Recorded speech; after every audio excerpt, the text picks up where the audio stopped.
Almighty God, may the words of my mouth and the meditations of all of our hearts bring you honor and glory. You, O God, are our rock, our Redeemer, and our friend. And all God's people said, Amen. At our all-church game night last Friday, just 2 nights ago, I was chatting with a few folks about the recent TV shows and movies we had been watching, the normal small talk. But for me, I was actually really interested in looking for recommendations because Noli, my wife, and I have really struggled to find something that's worth watching. There's the occasional documentary that will capture our attention, but it seems like every other TV show, every other movie is just a different spin on a story we've been told 100 times before. In his book called The 7 Basic Plots, Why We Tell Stories, author Christopher Booker argues that beneath all variations across centuries and cultures, there are only 7 fundamental narrative shapes. Now, I haven't read the book, I'll confess, but the title's fairly self-explanatory, and the 7 types are easily accessible on the internet, and it helps with this point that I'm trying to make. If anybody else has read the book and knows something that I don't, I'd be interested to hear. Here are the 7 fundamental narratives that Booker talks about. They are overcoming the monster, rags to riches, rebirth, comedy, tragedy, voyage and return, and finally, the quest. Once you begin to notice these patterns, you see these 7 narratives everywhere. They show up in Hollywood movies, in your favorite fiction bestseller, and yes, even in the Bible. The particular narrative type that I want us to talk about today is the last one, the quest story. The story where someone or someones sets out on a difficult journey towards a distant goal. There's usually companions, dangers, setbacks, and moments when everything seems lost. But the hope always is at the end of the journey, something precious will be recovered. In Matthew 19, a rich man approaches Jesus with a question that very much indicates the beginning of a journey, the beginning of a quest, we might say. The man assumes that there must be a destination at the end of his obedience to the law of Moses, and so he asks Jesus, what else am I missing? I've been doing everything I've been told, but I have this feeling that I'm forgetting something. Have you ever had that feeling? Like you're about to run out the door, running a little bit late, and I'm forgetting something. For me, it was my wallet this morning. Yeah, I did go back to get it. Jesus answers this man's question by starting in familiar territory, pointing the man towards the commandments, namely the 10 commandments that show up in Exodus and Deuteronomy. And the man says, yeah, I know. I've been doing all of that and probably more. So then Jesus takes the journey to the next step. If you truly want to be complete, sell what you own, give the money to the poor, and come follow me. Yeah, you heard it right. Sell what you own, give the money to the poor, and come follow me. This is the point where the rich man's quest comes to a pause. He walks away grieving, the story tells us, because, well, he had a lot of stuff. His love for his wealth and the things that it could afford him were the very thing keeping him from growing closer to Jesus. Now, to make sense of this challenging teaching, I want to introduce you to one more story that I think can help us. The Hobbit by J.R.R. Tolkien. Thanks, Daniel, you got it. Now, Tolkien was not only a storyteller, but he was a thoughtful Christian who believed stories could reveal truth in ways that straightforward explanation could not. He spent years meeting with a group of writers known as the Inklings, where he shared ideas and drafts with, among the others, including C.S. Lewis, who's been our kind of uh, companion throughout Lent so far. The Inklings, these writers, they all believed that imagination could illuminate the moral and spiritual dimensions of the Christian life.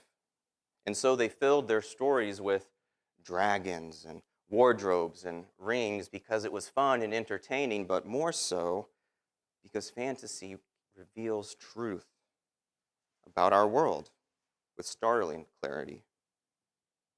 And Tolkien understood something important about us human beings. He understood that sometimes the most dangerous dragons are not the ones that breathe fire. They're the ones that grow quietly inside the human heart. On the next slide, please, Daniel.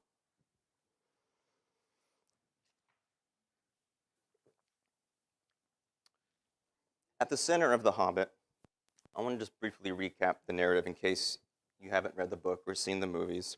The book came out in like the 50s, the movies like 10 or 15 years ago. So there are some spoilers, but you've had your chance to see it by now, or read the book. At the center of The Hobbit is the story about a group of dwarves trying to reclaim their ancestral homeland behind, or rather underneath, the Lonely Mountain, which is there in the top left. Their leader, Thorin Oakenshield, that's him, is the rightful heir to all of that treasure, all of that kingdom. Long before his story begins, Thorin's grandfather ruled there. And the halls of the mountain were filled with gold and jewels and treasures beyond counting. But, as we know today, wealth has a way of drawing attention.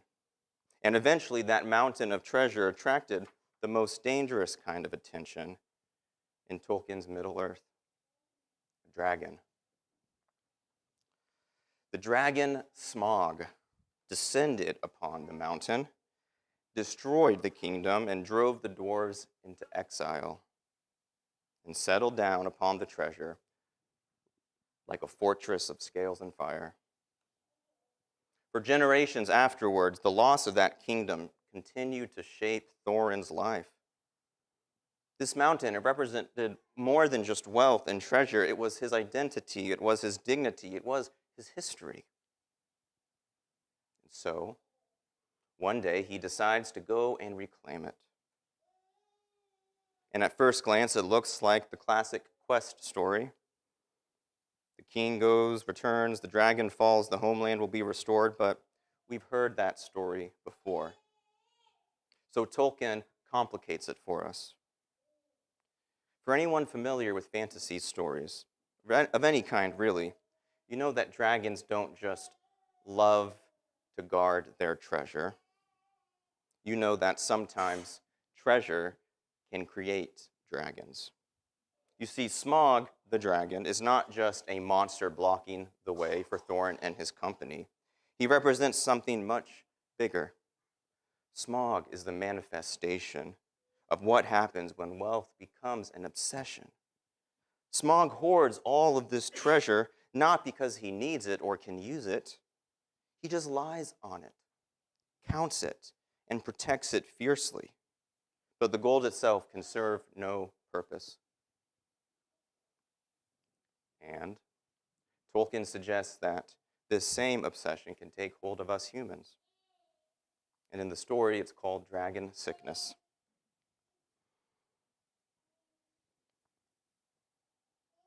Now, Thorin's character arc is a complex one. Peter Jackson decided to make it into 3 movies.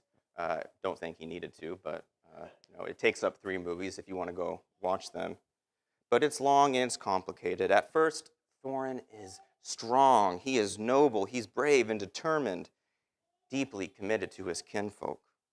But as the company draws closer and closer to the mountain, subtle changes begin to appear. In one scene, Bilbo, the main characters, goes into the mountain to sneak around the dragon, kind of. But it's not going so well. And all of the dwarves on the outside are scared and fearful for Bilbo's life. And they look to Thorin, their leader, and he's just kind of in his own world. He's distracted. He could care less that Bilbo is in a near-death situation because he's this close to the treasure. That's all he can think about. In that scene, it's a very subtle shift.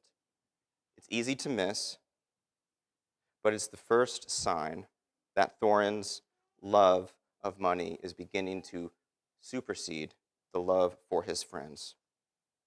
And this is often how an unhealthy relationship with money or anything really takes place.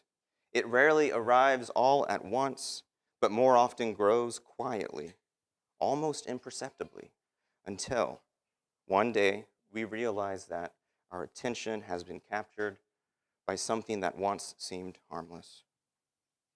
Now, later in the story, when Smaug is defeated, is the next slide an image or is it a video? Okay, hold on that just 1 second. Later in the story, when Smaug is defeated, again, I told you there would be some spoilers. Smaug is defeated, and the mountain finally belongs to the dwarves again, but those whispers in Thorin's heart and mind, they grow louder. A great war breaks out, which basically takes up the entire third movie, even though it only takes a few pages in the original book, but I digress. It's what sells, right? A great war breaks out, and it's not looking good, but Thorin and his company of 12 or 13 are hidden up in this fortress away from the fighting, and his kinfolk are about to be decimated. And so I want to show you this clip where one of his companions confronts him with the disappointment. You'll get the idea. And this is the pinnacle of the dragon sickness in Thorin. Your own people. Thorin, they are dying out there.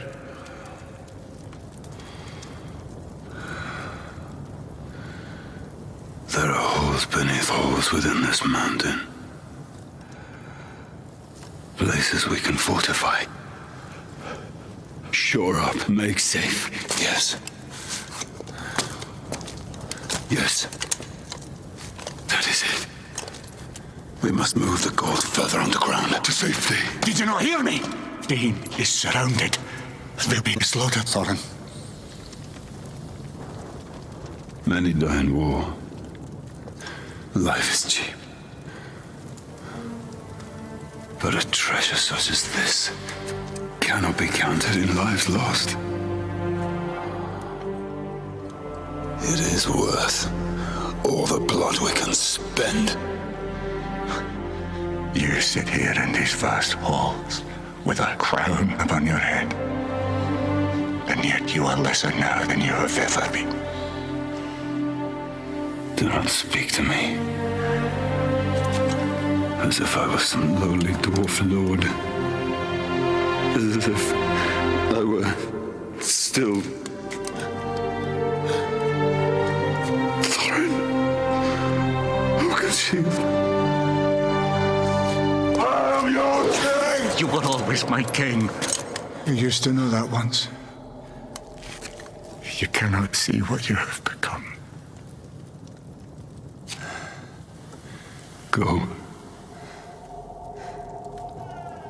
Get out. Before I kill you.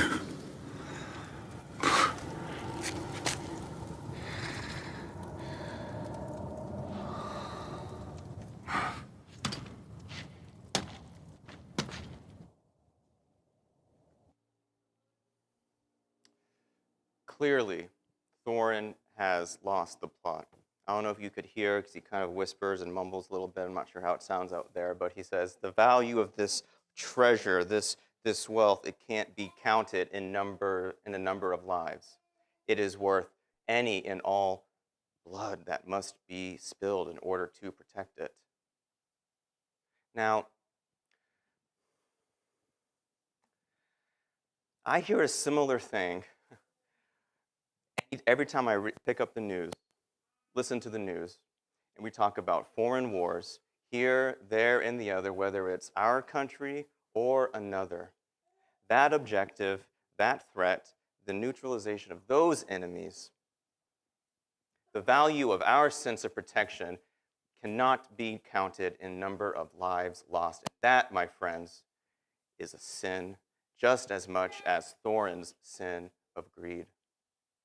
Tolkien makes it especially clear where this sin of greed comes from. This sin of selfishness, this greed, this sin of self-protection, self-isolationism. Remember, it was Thorin's grandfather who first fell victim to the dragon sickness. And in a similar way, this is how our relationship with money is also transferred down to us. Think about it. Generations before us have told us stories about money. Maybe you have a parent or a grandparent who grew up in the Great Depression, and you know that nothing gets wasted because they lived in a time when nothing could be wasted. We receive stories about money, what we should do with it, what we shouldn't do with it, and by the time we are teenagers, young adults at best, those stories become like second nature. And that makes it really difficult to parse out when it's the dragon sickness and when it's just the way things are. Now, I'm not saying this is all our parents and grandparents' fault. Don't hear me saying that. That's not it. No, because in the beginning, those stories that we are told is that money is a tool. It helps us to buy food, to keep a roof over our head, to care for our families, and support what we believe in. In this sense, money is a part of the ordinary fabric of our life and is not a bad thing. But dragon sickness, whether it's greed, selfishness, or that desire to self-isolate, we must admit that it's an ever-present possibility in 2026 when we have been trained to be really good consumers, buyers of products. And so what happens is that slowly but surely, if we're not aware, money can become the answer to questions we didn't even know we were asking. Questions like, am I successful? Questions that 30-somethings like me are asking a lot. How do I stack up to my friends or the folks I graduated from high school with? Am I doing well enough? Social media doesn't help that at all, by the way. Questions like, what can I do to prevent bad things from happening to me? Or at least, how do I make sure that I have enough prepared, or make sure that I am prepared when those bad things inevitably happen? When those questions become more commonplace, friends, the treasure has started to move from tools in our hands to desires of our hearts. But the truth is that none of this human condition makes us evil or makes us a villain. You see, Thorin is not introduced to us as a greedy banker rubbing his hands together over his piles of gold or anything. For the vast majority of his journey, Thorin is noble, he is loyal. His longing to reclaim his homeland is something that seems appropriate, and we actually want to root for Thorin. We want to see him succeed. This is what makes Thorin's quest arc of Thorin so interesting. It's not the word I chose, but interesting feels better right now. Dragon sickness rarely begins with obvious wickedness. Sometimes it does. Again, we see it day in and day out today. But more often than not, it begins with something that is understandable, something that even seems noble. Again, for folks in their 30s-ish like me, the noble goal of saving for a good retirement. That's right and responsible and a good thing. But when it becomes the only thing somebody cares about or works towards, well, dragon sickness. And you input whatever it is for you. I'm just speaking from my own experience. Let's consider, finally, the man again in Matthew 19. He's not a villain either. He's earnest, thoughtful, and apparently quite faithful. And yet Jesus invites him to release his possessions and follow him, something he cannot do. The story doesn't tell us what happens to the man. You can decide. Maybe he goes back and gives all of the proceeds of his stuff to the poor. I rather doubt it. We ought to, when considering this passage, we ought to focus, hang with me, less on the selling of the possessions and more on the relationship that Jesus invites us into. Now, over the centuries, Christians, especially the rich ones, have found countless ways to soften Jesus' command. And it might sound like that's what I'm about to do here, but hold and hang with me for just one more second. Jesus does not tell the man simply to abandon his wealth, distance himself from it, or destroy it. That would actually probably be easier to do. But in typical Jesus-like fashion, he takes it one step farther and says, no, you have to give it away to the poor. And I reckon that's what really trips this guy up. Not that he had to sell his 401ks, that he had to get rid of all of his savings, that he had to give it to people who didn't deserve it or earn it. The command of Jesus here, very clearly, it is harder for a rich person to enter through the eye of a camel through the eye. I'm going to get this right. It is impossible for a rich person to enter into the kingdom of heaven. That's the gist of it. Yes, that is true. But the call of discipleship is to recreate how we relate to the poor, to the marginalized, to the least of these. And this is consistent with Jesus' message throughout the Gospels and in other places. Feed the hungry, clothe the naked. What you do to the least of these, you do unto me. So yes, there is an inherent incompatibility with unbridled wealth in the kingdom of heaven, and there is an incompatibility between the kingdom of heaven and an apathy for the poor. So where does that leave us in our cure for dragon sickness? Well, let's finish Thorin's arc first, and then we'll come to that. This is at the end of his life. This is after the dragon. He has, well, again, you'll see.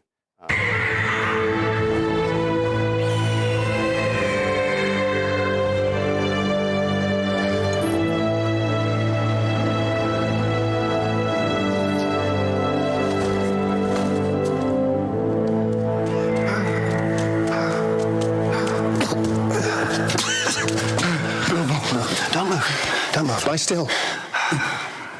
Oh. I'm glad you're here. I wish to part from you in friendship. No. You are not going anywhere, Thorin. You're going to live. I will take back my word and my deed to the gate. You did what only a true friend would do. Forgive me. I was too blind to see it. I am so sorry that I have led you into such peril. No, I'm glad to have shared in your perils, Thorin. Each and every one of them. It is far more than any Baggins deserves.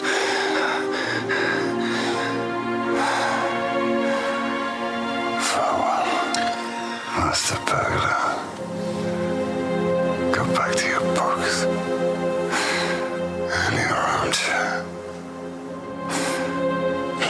the trees. Watch them grow.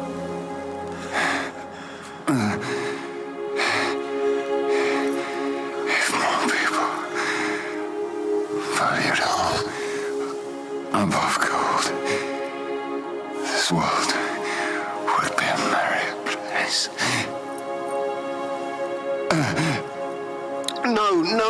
No, Thorin. Thorin, don't you dare.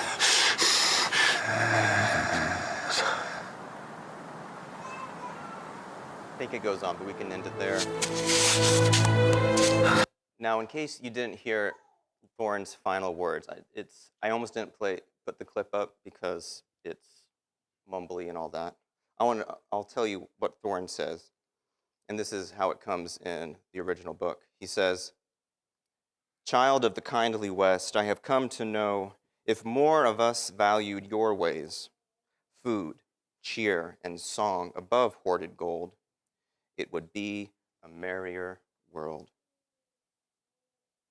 Now, perhaps this realization that all we could want, need, and more is already among us is as close as we would ever come to a cure for dragon sickness. I know I said that it is the tradition of Christian pastors to soften the incompatibility of unbridled wealth with the kingdom of heaven, and I really don't want to do that. But what I do want to do is give us permission to not be complete today. Because when Jesus says, if you want to be complete, you must sell all you have, give it to the poor, and come follow me.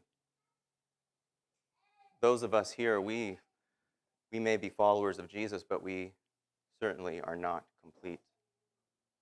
All that we need to remember is that the gifts that Bilbo brings, gifts of friendship, hospitality, laughter, love, are just mere symbols of the vast gifts and resources that exist here in our faith community and beyond. And what would the world look like if we clung to our treasure a little bit less and to those riches a little bit more?